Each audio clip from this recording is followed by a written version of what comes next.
नागपाश प्राचीन काल में उपयोग किए जाने वाला अस्त्र का नाम है। इसका उपयोग शत्रु को बंधक बनाने के लिए किया जाता था।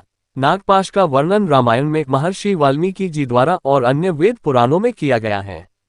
इस अस्त्र को पहली और आखिर बार उपयोग मेघनाद द्वारा राम और लक्ष्मण पर किया गया था।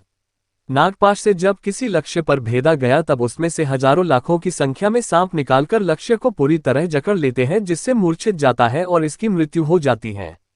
हम जब नागपाश के बारे में जानने की कोशिश करते हैं तो इंद्रजीत की पत्नी सुलोचना सांपों के राजा दक्ष की बेटी थी और इसी कारण इंद्रजीत की पहुंच दुनिया के महाभयानक सांपों तक थी। इन्हीं विशिष्ट महाभयानक सांपों के बीच से उसने नागपाश का निर्माण किया था। नागपाश का उपयोग इंद्रजीत के सिवा कभी किसी ने नहीं किया और शायद इंद्रजीत की मृत्यु के साथ इस अस्त्र की जानकारी भी समाप्त हो जाती है। लंका की ओर से अगर किसी एक का नाम सर्वश्रेष्ठ योद्धा कहकर लिया जा सकता था तो वो था इंद्रजीत। इंद्रजीत को ब्रह्मदंड पाशुपतास्त्र के साथ सैकड़ों दैवीय अस्त्र पता थे। युद्धभूमि पर वो अपने पिता रावण से कई गुना ज्यादा खतरनाक था।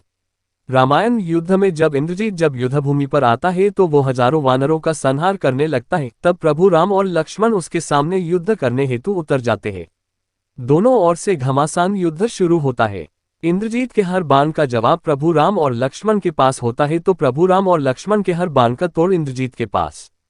शायद इंद्रजीत उस दिन अपने पराक्रम के चरम पर था। दोनों महाप्रतापी योद्धा प्रभु राम और लक्ष्मण मिलकर भी उसके हरा नहीं पा रहे होते।